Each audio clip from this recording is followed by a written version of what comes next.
Hey everybody, this is Tracy here with another edition of A View from Tracy's Point, and we are here with our recap of today's testimony in the United States versus Kelly McDavid and Brown. And today, Derrel McDavid was still on the witness stand, and he will be on the witness stand come tomorrow. Like, I am so tired of listening to this man. And I guess it is a way to sort of kind of get Kelly's, like, the mood for what was going on with Kelly during the 2008 trial, what was going on with the legal teams. But all I could think about, child, was when my sweet dear mother used to tell me and my friends, she used to get on the phone and be like, anybody on the phone talking this long, talking this much, ain't doing nothing but lying. Lying and making up stuff.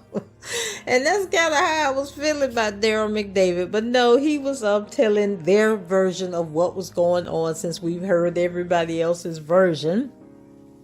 But before we get into the live tweets from today, why y'all ain't tell me that infamous Sylvia got arrested yesterday? I was looking to see if these folks had posted an article, because you know how I like to read their recap. The people who are live tweeting, they do a recap article, and I like reading that before I get into the actual tweets. And I saw this headline that said, Kelly trial vlogger charged after rival accused her of assault near courthouse. And so this was posted, this was today at 3 o'clock. So anyway, hold on a second. I'll be right back. We'll jump into what happened with Sylvia, and then we will move into our live tweets.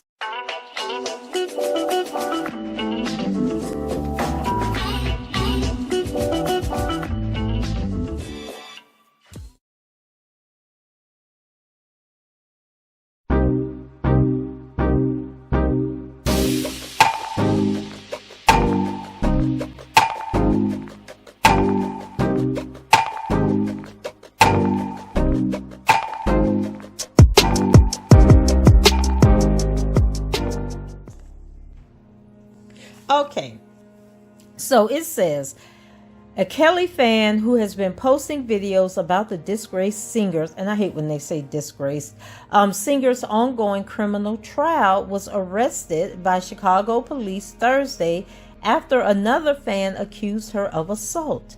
Sylvia Parks Tumasimi, I'm sure I'm pronouncing that wrong, Tumasimi, 55, of Covington, Georgia, was charged with one misdemeanor count of battery, according to Chicago police. According to police, the alleged victim, a 45-year-old woman, reported she had been assaulted by a woman who knows about... I'm sorry, somebody calling me again.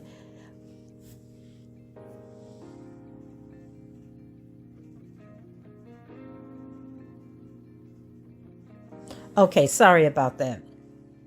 According to police, the alleged victim, a 45-year-old woman, reported she had been assaulted by a woman she knew about 6:15 a.m. Wednesday in the 100 block of North State Street. The victim said she was walking back to her parked vehicle when Tumusimi, I don't know how to pronounce Sylvia's last name, so I do apologize, approached and struck her on the left side of the face. The victim declined treatment at the scene, according to police. About 7:30 a.m. Thursday, the victim contacted police, saying she saw her assailant outside the Dirksen U.S. courthouse in the 200 block of South Dearborn Street, where Kelly's trial was about to get underway for the day. Hold on. Officers responded, at which time the offender was placed into custody, police said in a statement to the Tribune. Tumasimi is a well-known blogger who posts commentary on Kelly's case under the YouTube moniker Infamous Sylvia. She could not immediately be reached for comment. The woman who made the assault report, meanwhile, has also been posting video updates of the proceedings.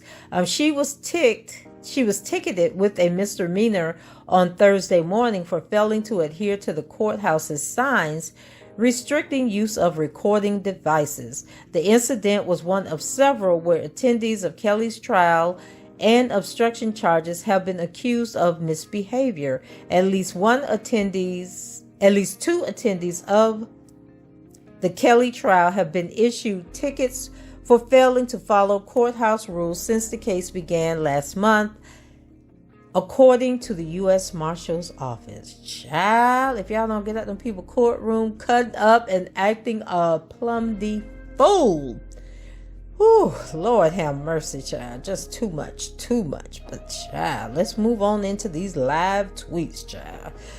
Because it's a lot. 18 pages worth, y'all. So that's why I'm not reading the article today. But I will check for the articles later on. And then if there was something interesting, then I'll go ahead and do another video. But child, Sylvia just done, hope she all right, child. Hopefully she paid a fine or bail or whatever. And y'all just stop fighting, because y'all went through the same thing with the Boski and the little cute girl that draws. I can't think of her name, but she's a really good artist. Yeah, it's just sad that, all of this is taking place. Go cover the case and do what you do and leave other people out of it. You don't have to interact with anybody else at that courthouse. Anyway, child, okay, we're going to start with Megan Crapul. So she says, R. Kelly, and before I start, if you're new to me doing these live tweet recaps, I cover like 3 or 4 different people who are covering the trial. So if it seems like some of the information is redundant, it is redundant. However, sometimes one of the other people might share some tidbits that the person I have read previously did not share. And so that's why I go through all the live tweets all over again. Okay, so Megan starts out and says, R. Kelly co-defendant Derrel McDavid is set to continue his testimony after 4 hours on the stand yesterday.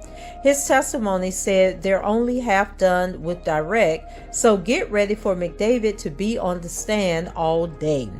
Prosecutors say they should be able to cross McDavid about Kelly's relationship with Aaliyah. They weren't going to, but McDavid focused so much on Barry Hankerson, Aaliyah's uncle, on the stand yesterday. They want to show jurors the full picture of that falling out. Judge Harry Linen-Weber denies the request. Jurors will continue to hear nothing about Aaliyah and Kelly. And so y'all be talking about Judge Linen-Weber. I be talking about him too, but I never said he was unfair. I actually think he has been a fair judge, unlike Ann Dunley, who was all over the place and made it be known that she was a prosecutor's judge because she was once a prosecutor. Judge Linen-Weber, he seems to be fair. Like, he cussing them both out, telling them all to shut up and everything else. And he doesn't seem to be pro prosecution or anti-defense. I think that he has no clue what's going on in this trial, and if them motions and them objections get to be too long, he don't want to hear it, and he's going to overrule it. But if you're short and sweet, he'll sustain it. So anyway, McDavid testifies that after he drove Kelly to a meeting with Rishona's parents, he and Kelly drove to see McDavid's kids at school.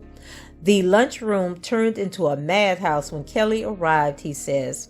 McDavid attorney Bo Bridley repeatedly tries to ask more pointed questions along the lines of, if you believe the allegations against Kelly were true, would you have allowed this man around your kids? But prosecutors continue to object, and the judge continues to sustain. Not long before Kelly was scheduled to perform at the 2002 Olympics, McDavid heard about 2 phone calls on the same day. One was from Barry Hankerson claiming he had a tape of Kelly and Rishona in a threesome, and one from Jim Derogatis saying he had a tape of Kelly and Rishona. The timing made McDavid think it's all made up and that Hankerson was trying to sabotage Kelly's Olympics appearance. He testifies. trying to sabotage Kelly's Olympics appearance, he testifies. Again, McDavid's defense depends in large part on the claim he believed Kelly was actually innocent during the trial, during the time period of the alleged cover-ups, and that he only ever acted at the behest of all the lawyers, investigators he hired. And they have lawyers slash investigators he hired. Kelly's criminal defense attorney, Ed Jensen, met with Roshona, McDavid testifies, through Jensen, shooed him away. Okay, what is she trying to say? Though Jensen shooed him out of the room, so he doesn't know what they talked about. Afterward, Jensen told him, "I believe her. The tape is a fake, and I'm going to prove it," McDavid said. You may recall that Roshona took the stand earlier in this trial and repeatedly said it was her on the tape, and that Kelly pressured her and her family to lie to authorities about it.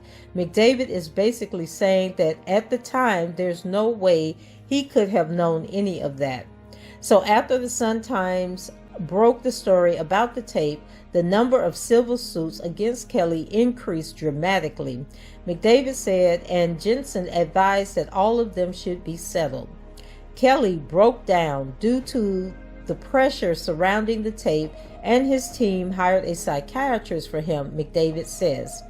McDavid attended the first couple of sessions with Kelly and the psychiatrist, during which Kelly yet again denied there was any tape with him and a minor, he says.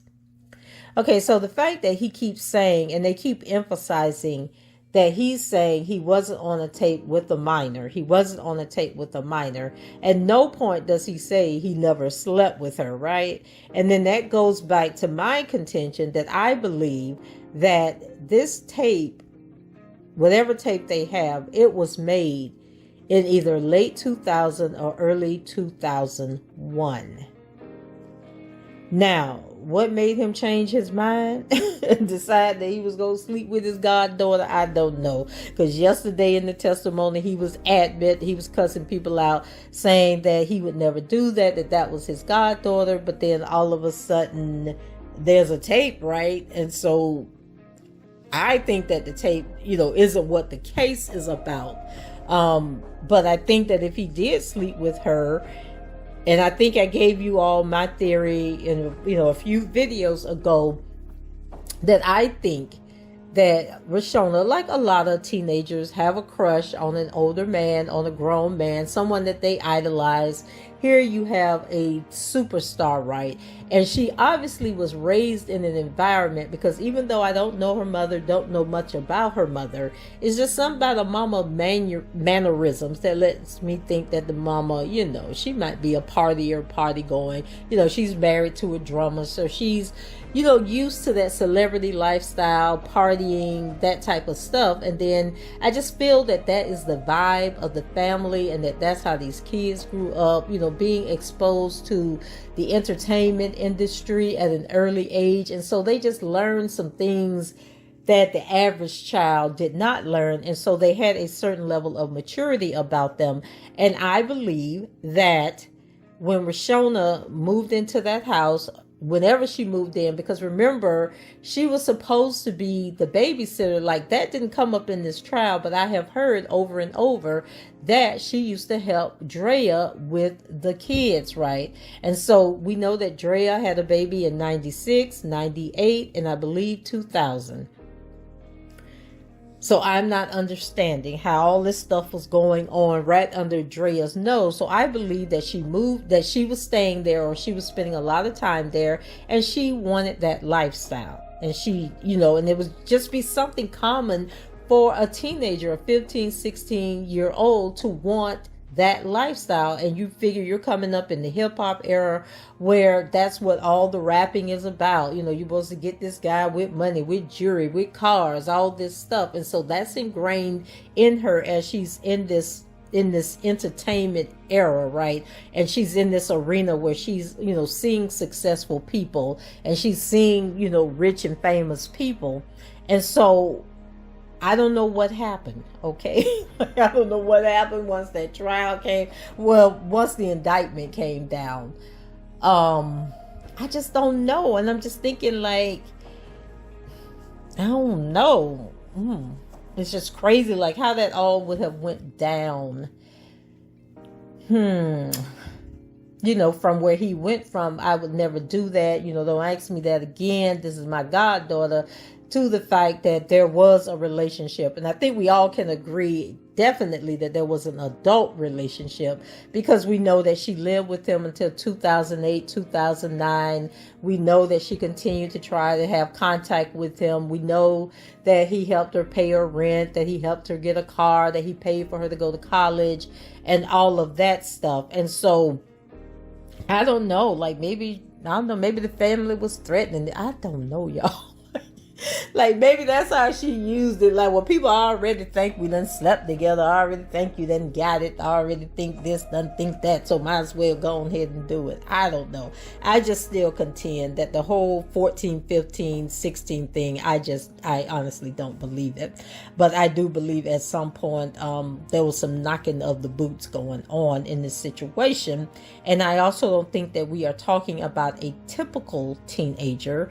I think we are talking about a teenager that had been exposed to some things, not only by him, but by her parents, by her aunt, by her family in general. She was exposed to this entertainment thing, and we see it with so many people, even with young actors and actresses who start out as teen and, you know, kid actors and actresses.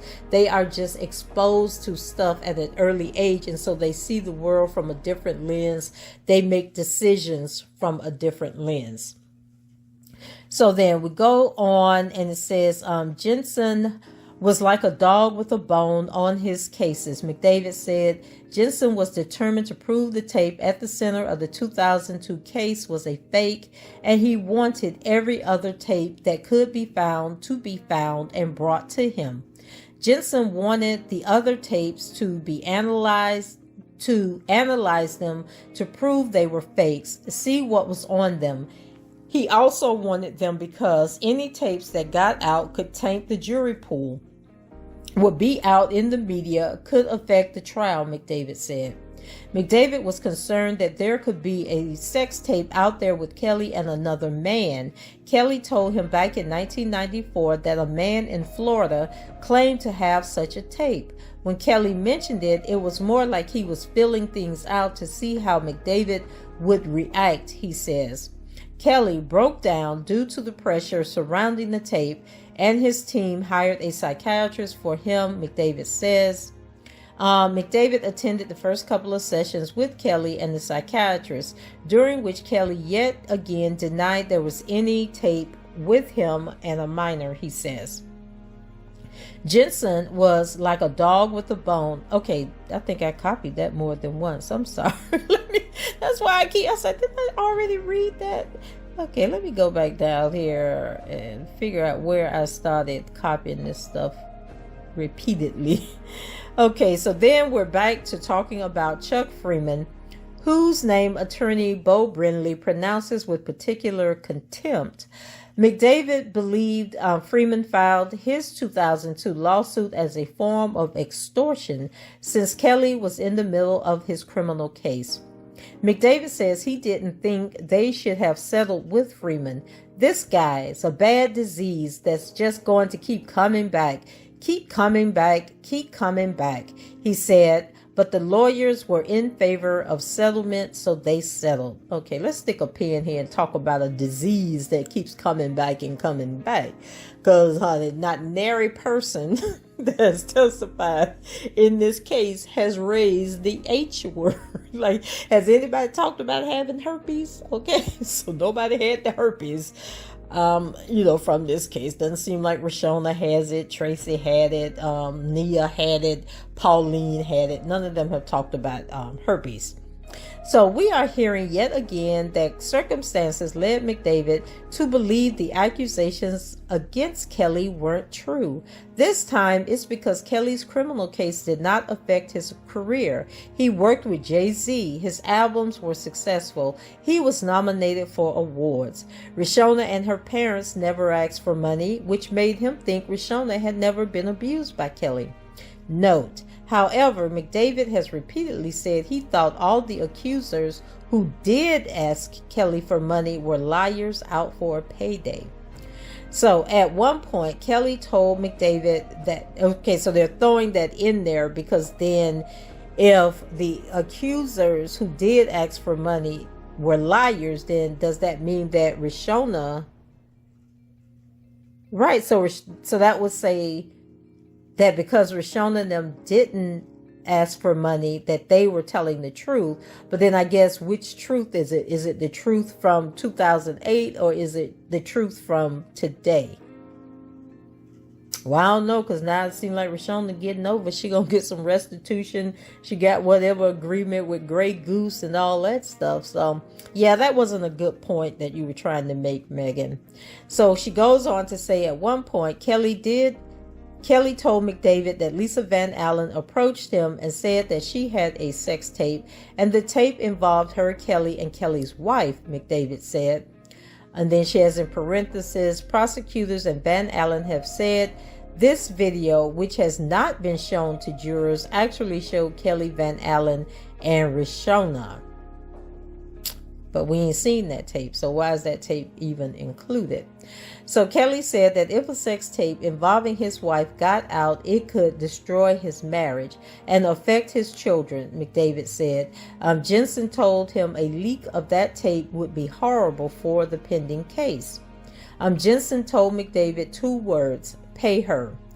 So Keith Merle, who actually had this tape, told McDavid the tape showed Kelly, Van Allen, and Kelly's wife, according to McDavid.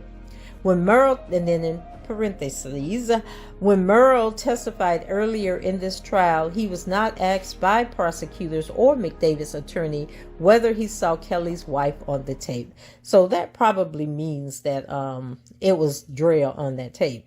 So after Van Allen and Merle turned over a disc with a copy of the tape, McDavid, at Jensen's direction, gave them some good faith money, but told them to come back with the original. Van Allen threw a fit, McDavid said. She started screaming and crying and yelling.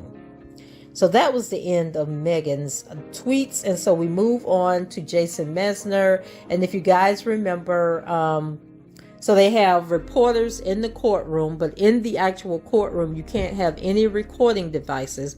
As you heard above, when they was talking about the spectators that done been cited for bringing, phones and recording devices into the courtroom. So Megan leaves out when they go to lunch, and then after lunch, Jason comes in because they both work for the Chicago Tribune, and so they kind of tag team it. So Megan is in the overflow room where she can live tweet and have her phone out and stuff, and Jason is in the courtroom taking notes for the article that they co-write together at the end of the day. And remember, I was saying they haven't posted the article yet. And then then they switch. So then Megan goes into the courtroom for the afternoon session, and Jason does the live tweeting. And the one thing that bothers me about their coverage is I wish that they would do more in terms of talking about Kelly's reaction to some of the testimony, describe his demeanor, what is he wearing each day, but they sometimes do it in the article, but they don't do it in the live tweet. Like, does he look surprised when McDavid said this or said that? Did he hold his head down? And then at one point when they went on break today, somebody live tweeted that McDavid actually came out of the witness stand and was over at Kelly's table, and that they were actually talking with each other. So obviously there's no animosity, or he's not mad at McDavid. So now we go into Jason Mesner. So on a break in the Kelly trial, for the record, we are now about 6 hours, over 2 days, into Derrel McDavid's direct examination, and we've only gotten up to 2002. I've seen some head shaking from jurors, but for the most part, they still seem to be still focused. So the Kelly trial is back after a lunch break. Brindley said he has about an hour left of his direct examination of Derrel McDavid, which means McDavid will be on the stand for much of Friday too. McDavid says that Lisa Van Allen claimed to have a second tape with a threesome with Kelly, her and Rishona on it. It didn't make any sense to me, he says. If you have a tape with three grown people on it and you have a tape with a minor on it, I assume you played your best card first. And then it says followed by... Oh, I think that's something I captured that I didn't mean to capture. But McDavid makes a good point there. Like if you're trying to extort somebody and they're already in trouble, or this is, thing is about to come to a head, wouldn't you be trying to extort them for the tape with Rishona on it instead of the tape with Drea on it? So that didn't make any sense, Lisa. Okay, so then it says Ed Jensen said, "Get her up here so she could be interviewed and polygraphed," McDavid testifies. Jensen told him she admitted it was all a lie and that she should not get any more money. She got hysterical and said she was going to go to the prosecutor's office. McDavid is asked about whether he ever threatened to have Lisa Van Allen murked as she testified. And McDavid said, "I'm uncounted. No." McDavid responds matter-of-factly. So McDavid says that Van Allen made good on her threat and went to Cook County prosecutors with her story. Jensen, he said, was pissed off. He was angry. He couldn't believe that she was coming back again. "Did you know for certain it was a lie?" Brindley asked. "Absolutely I did. I've sat through 2 R. Kelly trials now and trapped in the closet." Yes. So I guess he's sat through 2 12s and 22 chapters of Trapped in the Closet. Oh my God. I need the transcript to see what that Trapped in the Closet was about. So he says, and then Jason says that Trapped in the Closet has received its first mention. So McDavid testifies it was a series. I don't know what to... So he has something in parentheses. He says, McDavid testifies it was a series, and then in parentheses, I don't want to say docu-series. He joked, a reference to Surviving Lies. That took up a lot of his time in the mid-2000s. Okay, so he was talking about Trapped in the Closet. It says, and now the mole theory has resurfaced. Who is the mole? Who is the mole? Let's go back up here. Okay, it says McDavid says that Jensen showed him snippets of the video. He wanted to prove to me that it was fake. Oh, the mole, the black dot on the bike. Okay. So McDavid says the excerpt showed Kelly's bike and a distinctive mole he had that jumped all over and disappeared in some frames. Jensen said, told you the damn thing was a fake, according to McDavid. He said he believed it because I could see it with my own eyes that the mole was moving, y'all. He said he never saw the female on any of the snippets Jensen showed him. And then Jason makes a note saying that the entire video was played multiple times at Kelly's trial. And we know that McDavid was at the trial because we have the images of all of them coming and going from the courthouse. However, it doesn't prove that he was in the courtroom. Like when they got ready to show the video, it's quite likely that some people got up and walked out of the courtroom because they didn't want to see it. For whatever various reasons, they didn't want to see or hear the video. And then also, like in this trial, the people now remember, Derrel McDavid is an accountant. He's not a lawyer, so he wouldn't have been sitting at the defense table during the 2008 case. He would have been in the galley, in the audience area. And so I know in this case, they're not showing the people, the spectators, the tape, or I don't even know if they can listen to it. So I don't know if it was the same way in 2008. So it is quite possible that even though they showed the video multiple times in 2008, it doesn't mean that the people in the audience, the spectators, were privy to the tape, seeing the tape, or hearing what was on it. So Rishona did not testify at trial. Jensen said the trial is won, McDavid testifies. This young lady has been through enough. I'm not going to put her on the stand. He didn't want to have her deal with being cross-examined by some overzealous prosecutors. McDavid is recalling something Judge Vincent Gahn said about the tape outside the presence of the jury during the 2008 trial. This is the rotten tomato in a barrel of tomatoes, the judge said, according to McDavid's recollection. It definitely convinced me that it was a huge issue with the tape, and I'm sad to say it appeared there to be what would be called prosecutor misconduct. McDavid said, I felt the prosecution was not fair, and I felt that the tape was not legitimate. McDavid said Jensen told him he could get a mistrial in 2 seconds, but the case is won. We're going to proceed ahead. He says he was in the hallway for Lisa Van Allen's testimony. Later, Jensen told him that he caught her in lie after lie and that nobody believed her. McDavid testifying about Freeman threatening to hold a press conference during Kelly's trial. Chuck was going, I think he meant going to try and extort money from Robert. He says the trial was virtually over, and according to Mr. Jensen, Robert had clearly won. Whatever he said could hurt the trial. So Freeman demanded $100,000 to call off the press conference. McDavid said Jensen was livid. He said, I can't believe this piece of shit is trying to do this. He's trying to derail the trial. I know you don't want to do it, but you gotta pay him. McDavid says that after Kelly was acquitted, I was happy. He felt like the jury's verdict solidified his belief that the tape was fake. Brindley asks if he's since received new information that has changed that. McDavid crying now as he talks about Jerry Margolis passing away from ALS. He couldn't go to the first day of the trial. He couldn't go because he was sick. After the trial, Robert came and saw him. I said, Rob, this is the last time you're going to see Jerry, he says, choking up.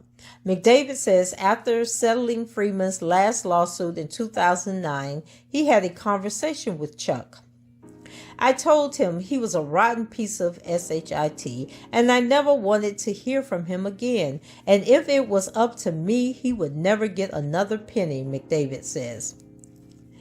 And then after Kelly's acquittal in 2008, McDavid hired Corin Capshaw, the most powerful man in the entertainment industry, to manage Kelly's career. He was hired to take Rob to a level almost on another planet. Together, they planned a tour of Africa that brought in $7 million. $7 million. Cha-ching. Okay? McDavid says after Kelly's stardom reached new levels, the success starting, I think he meant started, going to his head. No wonder I'm confused. Okay, he became more demanding, distant. Then he fired Corin Capshaw. Our relationship was getting to the point where we knew the divorce was coming. We are on a quick break. Before the jury comes back, Bunjin says she's objecting to McDavid's expected testimony that his views have changed on Kelly's guilt when it comes to the CP. His current position on the issue isn't really relevant. Brindley, who's McDavid's attorney, says he expects it to be limited. I'm not going to ask him to analyze any evidence or give any kind of opinion on Mr. Kelly's guilt. He's not going to say anything about these charges, Brindley says. Lyndon Weber says he's free to do that. Objection overruled. McDavid's testifying about how he sued Kelly after their split to recoup what he felt were monies owed to him. Asked how much he ultimately received, McDavid said he'd have to guess. It was $1,361,000.20, he said. Oh, Lord Jesus. So that's a hell of a guess, Brinley says. McDavid says the money was owed as part of his agreement to receive 10% of Kelly's gross revenues. Brinley asked him if it had anything to do with Kelly's 2008 case. Absolutely not, McDavid says. Brinley tells McDavid, we are coming closer and closer to the end of this direct examination. And then Jason says, I'm skeptical, because he keeps saying that, and here we are 2 days later. And so McDavid says that Rishona's father, Greg, was a longtime employee of Kelly's, and that loans and payments he received were not unusual. He used to argue about that all the time, McDavid says, of Kelly's penchant for loaning money to people. The $30,000 payment to Rishona's mother was for the rehab of her shoe store. I walked down the street and looked at the shoe store. I was doing my job just to make sure it made sense, McDavid says. He said it had nothing to do with Kelly's 2008 criminal case. McDavid says the first time he knew anything about the sex tape was sitting right here with you guys. Did you ever hear the stories of... I guess he's talking about the current trial. Okay, so it says, did you hear the stories by Tracy, Nia, and Pauline? He says, absolutely not. 1 second. Okay, did you ever hear Rishona say the things that she said when she testified here? No, I didn't. Question, do your beliefs now, are they impacted by things that you didn't have access to back then? Answer, yes, they are. Question, are they different now? Answer, yes, they are. How can you still justify your belief in 2008 that Mr. Kelly should have been exonerated? And then it says, for the last 3 weeks, I've learned a lot of things that I had no idea about in 2008. McDavid said, all I knew was Rishona said it wasn't her over and over and over. McDavid, as I stand here today, I'm embarrassed, sad, objection. That's Bonjean. Did you want to believe Kelly? I absolutely did. Why? Because I loved him and I believed in him, McDavid says, his voice cracking. After Bonjean and prosecutors both object, that's it for direct. It was Brinley's last question. So Kelly's attorney, Jennifer Bonjean, is up now, asking McDavid about his shame over his deficits in reading and writing. He has dyslexia, McDavid acknowledged. I think asking McDavid about Kelly's shame over his deficit in reading and writing. And so then he said he has dyslexia. Kelly also surrounded himself with people who did not have his best interests at heart, he says. After about 13 minutes, Bonjean says, that's all I have and you're welcome. With that, we are done for the day.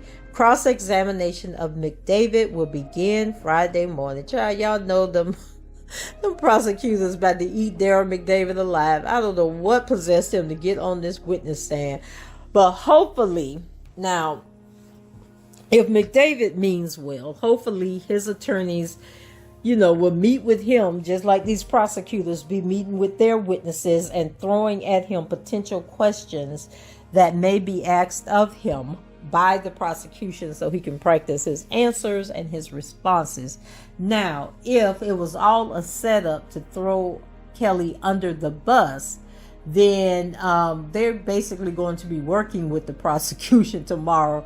But we won't know until tomorrow comes and the prosecution asks the questions and we see how Derrel answers the questions. But if he starts to fold and starts giving up information too easily that is going to hurt Kelly, then you can expect Bonjean to be objection, objection, objection, objection, and then you can believe that she's going to get up with a redirect after the prosecution finishes, and she is going to push McDavid down on the ground. She's going to drive over him, and then she's going to put it in reverse, back up over him again, and then roll back over him again.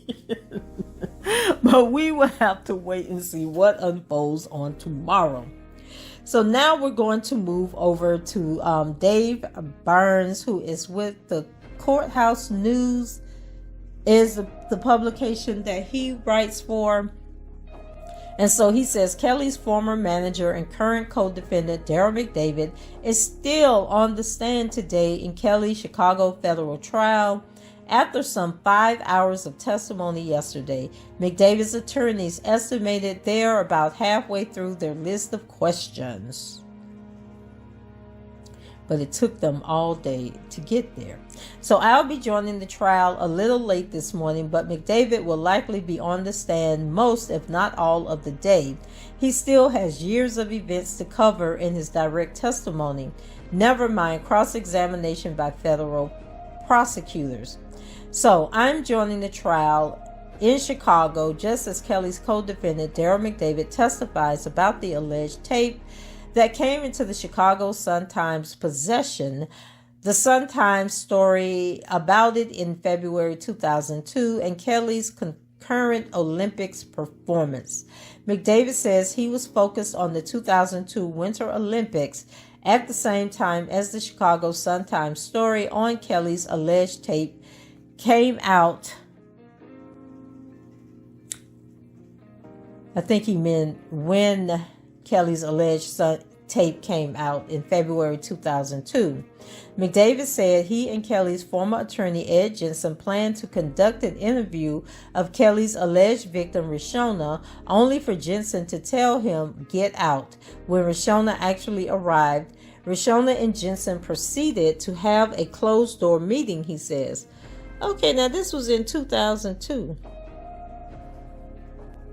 Was Rishona there by herself? Her parents weren't with her? So after Rishona and Jensen finished their interview, McDavid says Rishona and Kelly, who was waiting outside Jensen's office, left.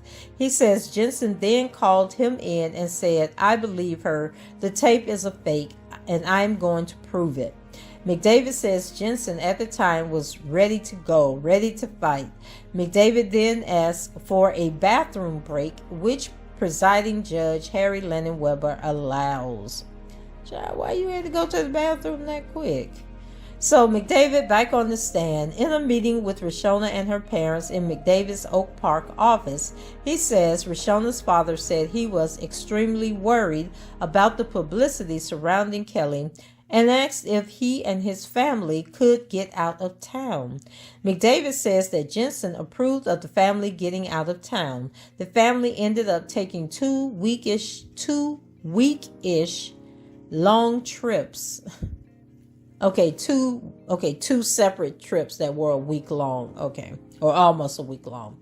McDavid says he asked that Kelly, if he wanted to, could have afforded to send the family away for far longer than a few weeks. McDavid repeats to his defense attorney, Bo Brindley, that at the time, in the early aughts, he believed that Kelly's alleged tape was fake. Following the 2002 Sun-Times story, McDavid says the number of civil lawsuits brought against Kelly ballooned. He says Jensen told him to settle them, as any of the cases could hurt Kelly in his pending Cook County criminal trial. McDavid says he never signed a settlement himself, that the civil litigation was handled by Kelly's other attorney, Jerry Margolis. He also says that as the legal troubles mounted, that Kelly broke down, prompting them to hire a psychiatrist. McDavid says he went to see the psychiatrist along with Kelly. He says Kelly told the psychiatrist that he never had a relationship with Rishona and that the tape was fake, further reinforcing McDavid's conviction that Kelly was innocent. Okay. So why would you waste your time going to a psychiatrist if you're not going to tell them the truth, McDavid says. McDavid's attorney, Bo Brindley, now asking about Rishona's 2002 grand jury testimony, in which Rishona denied being the woman on the alleged Kelly sex tape. McDavid says after reading the transcript of Rishona's testimony, he believed that she was telling the truth. At this point, everything she said has been totally consistent, and I believed it, McDavid says. McDavid says that Kelly was in Florida at the time that he was indicted in Cook County, Illinois. He was arrested in Florida, which McDavid says surprised him. He says he and Jensen had gotten a promise from law enforcement that Kelly would be allowed to turn himself in. And I wonder if this is when those tapes, like he was arrested here in Florida and there were some tapes, but they had to give the tapes back to him because it was an illegal search. And I don't know if those tapes were ever viewed by law enforcement. I know there were stories out saying that it was CP, but I would just like to believe that if they really were, they would have found a way to arrest him again and get them tapes legally. Child, I don't know. So McDavid says that Jensen lost his mind after Kelly was arrested in Florida, that he was livid that prosecutors had lied to him that they would allow Kelly to turn himself in. McDavid says the Florida arrest demonstrated to him and Jensen that they couldn't trust prosecutors. It seems they'd do anything to win this case, McDavid says, adding that Jensen believed the Florida arrest was just prosecutors trying the case in the media. McDavid repeats that these events, including police subsequently seizing Kelly publicly in front of a courthouse in Chicago, convinced him that the case against Kelly was bogus. It seems like prosecutors were trying to create a media circus. I don't understand that. Including police subsequently seizing Kelly publicly in front of a courthouse in Chicago. I don't know what that means. Okay, McDavid now says that Jensen wanted to retrieve any alleged Kelly sex tapes that were circulating publicly to protect Kelly from a trial by public opinion. Any tapes that got out could taint the jury pool, McDavid says. McDavid says he was particularly concerned about an alleged tape featuring Kelly with another man from Florida. McDavid says that Kelly broached the topic of a tape with another man with him almost as a way of gauging McDavid's acceptance of a potential same-sex encounter. It's almost like he was worried about how I might feel about something like that, McDavid says. After McDavid says that Jensen told him to make damn sure he recovered that and any other tapes, Judge Harry Lindenweber calls for a 15-minute break in federal trial in Chicago. So still on break, but prosecution and Kelly's defense attorney Jennifer Bungine are both calling for limiting instructions to the jury on certain statement and pieces of evidence. Lindenweber tells the attorneys to draft something and that he'll consider it later. And then let me stick a pin there because I've pulled multiple documents off of Pacer that I haven't really looked at, and so maybe over the weekend, since we know that the trial is going to extend into next weekend I'll go over the weekend. I'll go over, I know they have like the jury instructions and that type of thing. Everybody want to call me today while I'm recording. So it's some documents, you guys, that I'll try and get to and read to you all over the weekend. So let's see. Court resuming Kelly's federal trial in Chicago. Kelly's co-defendant and former manager, Derrel McDavid, is still on the stand discussing an alleged tape featuring Kelly with another man child. So McDavid says that Kelly's attorney, Jerry Margolis, was particularly worried about the alleged same-sex tape as he believed it could severely damage Kelly's career. Now see how they talk about it was the same sex tape. But the other folks, they didn't mention that that's the tape that they were concerned about. So, Kelly's image, McDavid says, was a projection of heterosexual masculinity, which a same-sex tape would threaten. Moving on to the involvement of Kansas City man Charles Freeman, contrary to Freeman's own testimony, McDavid says he never offered Freeman $1 million in exchange for the return of an alleged Kelly tape.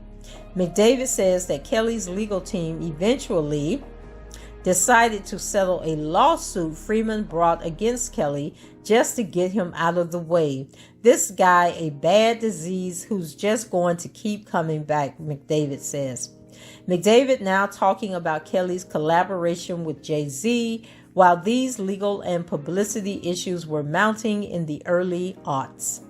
The fact that Jay-Z was willing to work with Kelly despite those legal issues, McDavid says, further convinced him the criminal case against Kelly was bogus. McDavid also points out that Kelly was continuing to work and appear publicly during this time period. McDavid also says he was confident that Kelly's fan base believed he was innocent too. Kelly was an icon. People grew up listening to his music. If these allegations were true, I doubt anybody would buy his records, McDavid says. So McDavid now telling his attorney that Rishona and her parents never asked Kelly for money while his Cook County criminal case was pending. He also says that Kelly never instructed him to pay Rishona or her family. They were truthful and honest people, McDavid says he thought of Rishona and her family at the time. Moving on to 2007, McDavid now discussing Lisa Van Allen, an ex-girlfriend of Kelly, who earlier in the trial said she took a tape with Kelly that allegedly featured herself, Kelly, and Rishona.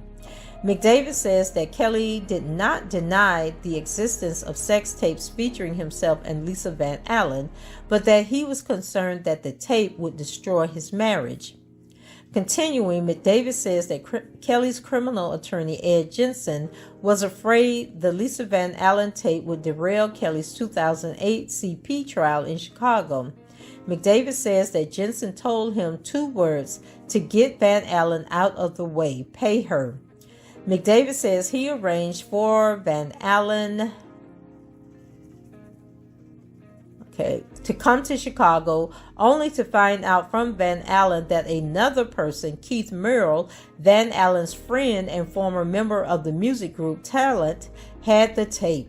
McDavid says that the whole tape situation with Van Allen and Murrell was shady, especially after discovering that Murrell had ties to Charles Freeman, the same man whom McDavid accused of trying to extort Kelly for $1 million. McDavid says that Keith Murrell told him that the tape featured Van Allen, Kelly, and his then wife Andrea. McDavid says that Murrell never mentioned a minor being featured on the tape.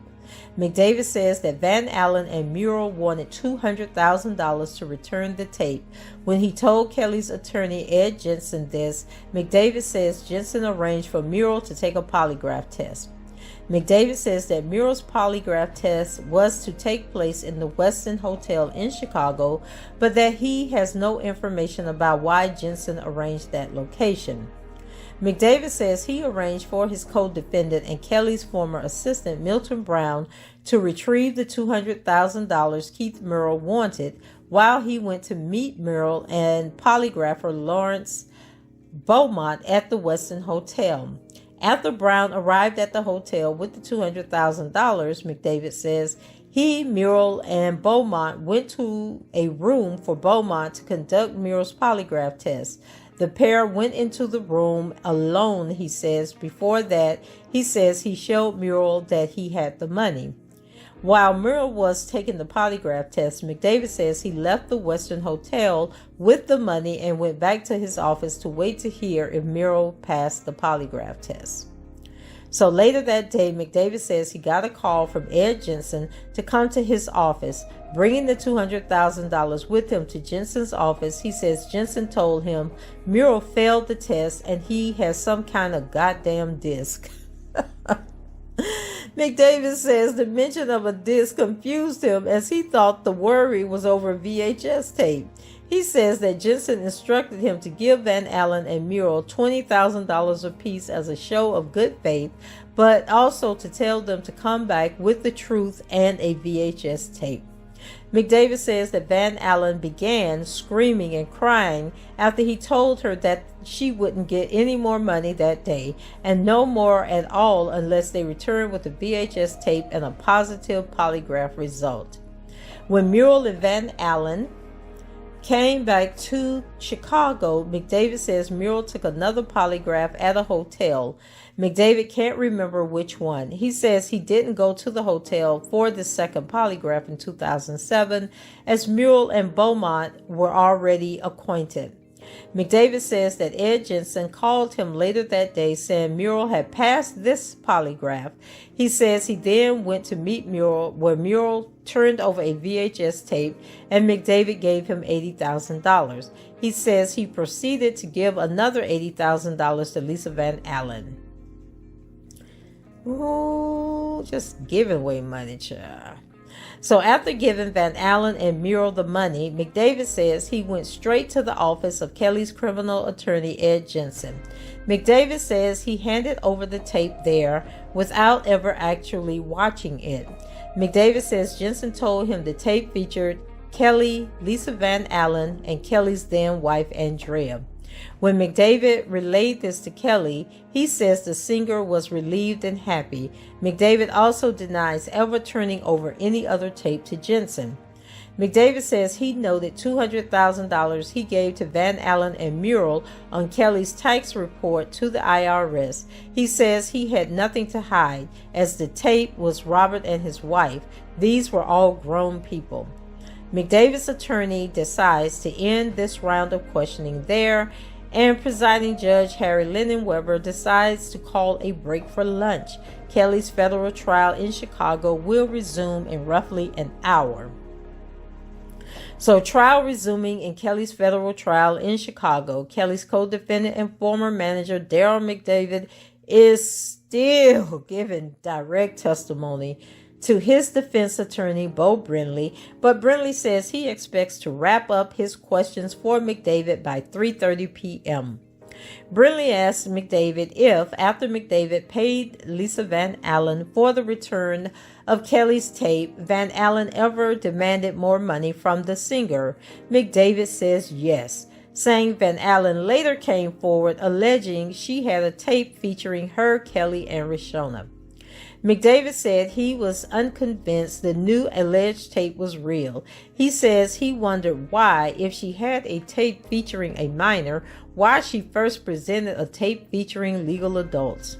McDavid says he discussed the new alleged sex tape with Kelly's criminal attorney and that they decided that Van Allen would not be getting any more money. He says when they confronted her, Van Allen admitted it was all a lie. And she was licking her lips when she said it. McDavid says that Van Allen became hysterical when she learned that she would not be getting any more money. You know what? I had a meme. I'm going to find that meme and drop it in this video of what I'm talking about when I say you can tell when Lisa be lying because she started licking her lips. So McDavid directly denies ever telling Van Allen that he should have murked her, i.e. killed her. Van Allen testified earlier in the trial that McDavid threatened to murk her, but today when asked if he made that comment, McDavid says, "I'm an accountant, no." McDavid denies that law enforcement ever questioned him about making death threats against Van Allen despite her threats to go to law enforcement. This, McDavid says, convinced him that no one believed that what Van Allen had to say. Brindley, switching tracks, asking what other work McDavid did for Kelly between 2002 and 2008 that was unrelated to the pending criminal case in Cook County. McDavid says he did his normal job, managing Kelly's touring, album production, etc. McDavid says the bulk of his time between 2002 and 2008 was spent on efforts unrelated to Kelly's legal troubles. He discusses his non-Kelly work, such as performing accounting for other entertainment clients and opening a restaurant in Chicago. McDavid also says he bought 2 or 3 apartment buildings during this period, as well as a large building in downtown Chicago that he had gutted and refurbished.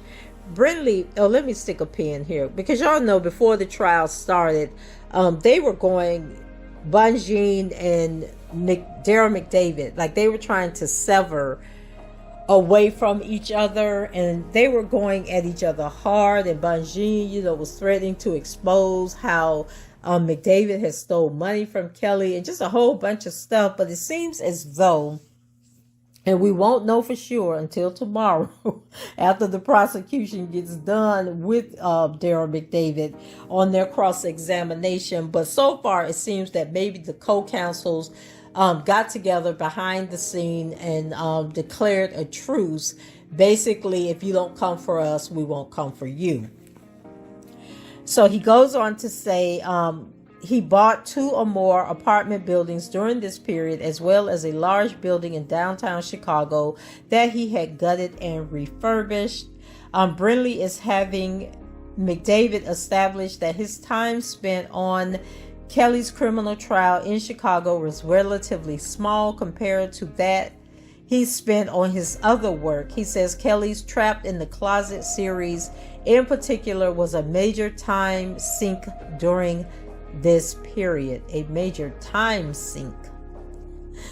Ooh, child, I guess he said that Trapped in the Closet was draining and he didn't know why Kelly was doing it. I guess it didn't make any money. So McDavid says that Kelly distanced himself from the legal proceedings leading up to his 2008 Cook County trial.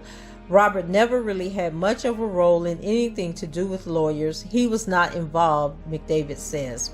McDavid says that Kelly's criminal attorney, Ed Jensen, eventually had him watch single-frame snippets of a DVD copy of Kelly's alleged tape with Rishona to prove it was a fake.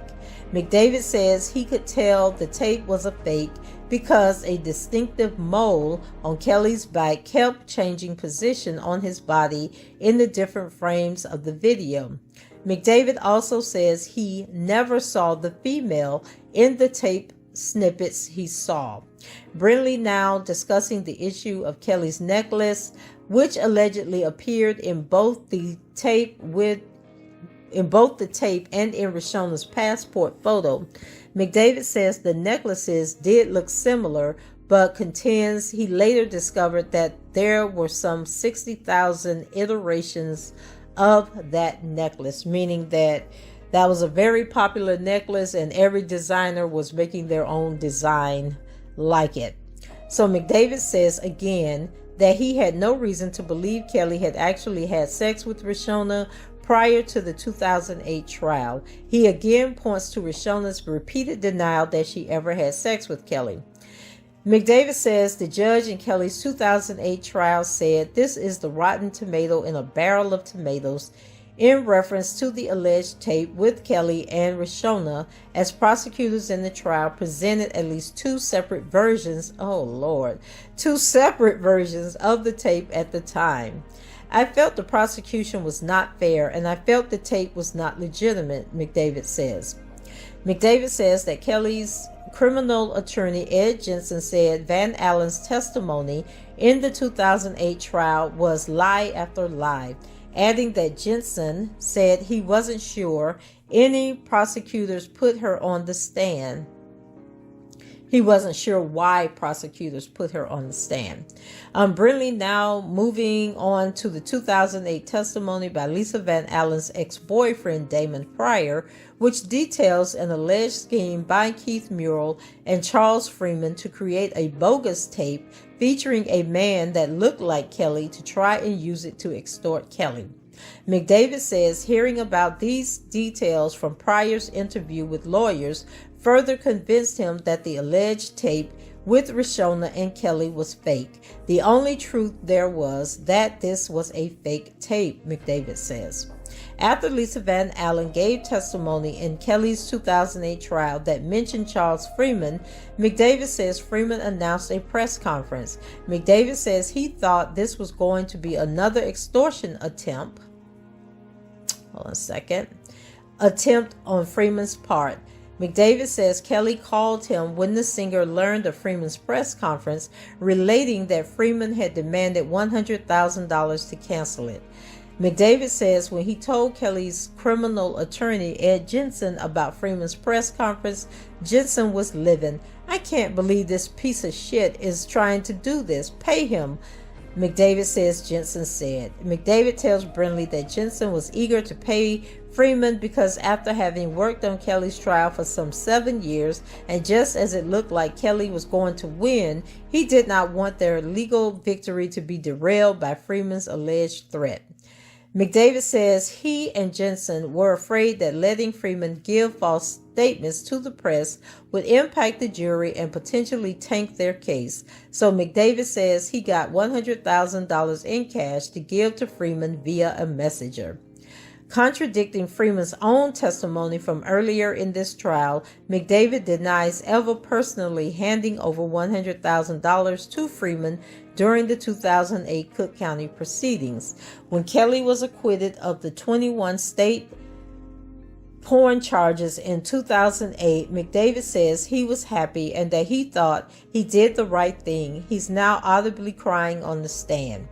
McDavid now says more than a decade later, he has more information that is affecting his views of Kelly's actions, but Brinley denies going deeper into the subject, saying he'll circle back to it at the end of McDavid's testimony.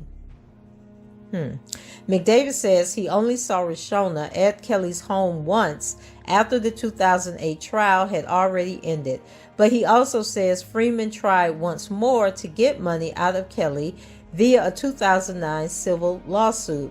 McDavid says he had not a shred of doubt that the suit was extortion. McDavid discussing how he had a different civil attorney handle Freeman's 2009 lawsuit given the death of Kelly's prior civil attorney Jerry Margolis in 2008. Brinley asked McDavid to characterize his relationship with Margolis at the time of his death. McDavid says he heard from Margolis' family that I was one of the 5 people he wanted to say goodbye to. I think that answers your questions. McDavid says, per the advice of Kelly's criminal attorney, Ed Jensen, that he decided to settle Freeman's lawsuit and pay him one last time.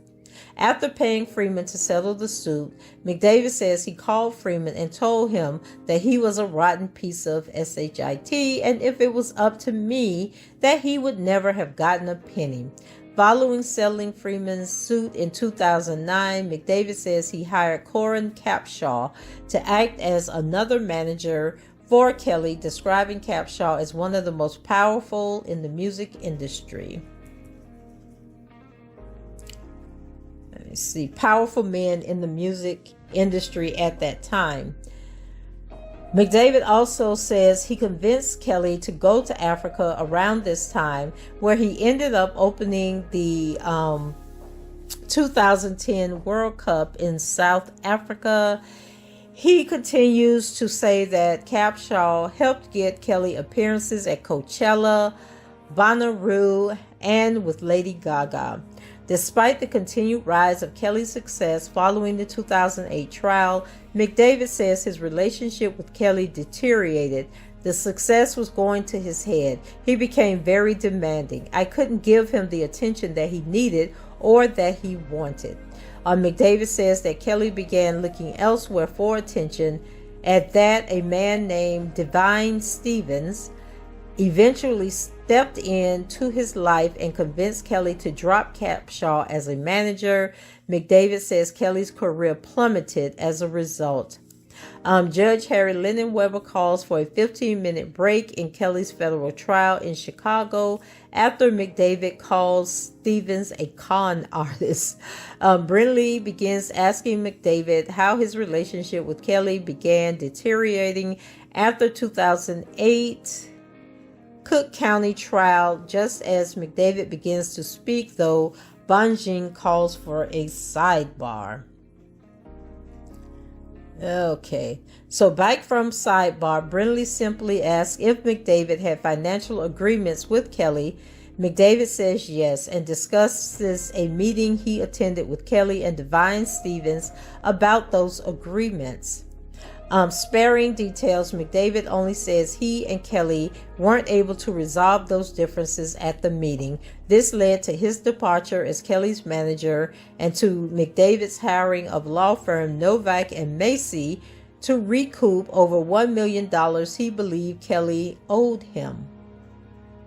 As Brinley asks McDavid about specific financial arrangements between him and Kelly, McDavid says he isn't sure how to answer and asks to speak with his attorney. Lennon Weber denies his request. Brinley is your attorney, sir. What are you talking about? What attorneys he wanted to speak to? Was he going to go speak to Glesman and the other guy they just hired? Like, I'm confused. So anyway, McDavid says he eventually reached a settlement with Kelly, detailing that Kelly agreed to pay McDavid the $1.3 million he previously mentioned, with the funds coming from his various accounts held by Kelly. So Brinley continues to get into the weeds about the $1.3 million settlement agreement between Kelly and McDavid, eventually ending up discussing a confidentiality clause in the agreement. McDavid says it used standard language. Still on the confidentiality clause in the Kelly-McDavid settlement, which says that the signatory parties will keep personal information they may have on each other secret unless given a legal order to provide it. McDavid again says the language is standard language. So McDavid again says he saw nothing unusual about the confidentiality agreement, but adds Kelly missed some scheduled payments he agreed to. In response, McDavid says he went back to Novak and Macy to file a breach of contract suit. McDavid says the payments he wanted from Kelly had nothing to do with Kelly's criminal trial in 2008. It was just money I was owed, he says. Brinley now getting into different payments Kelly made to Rishona's father.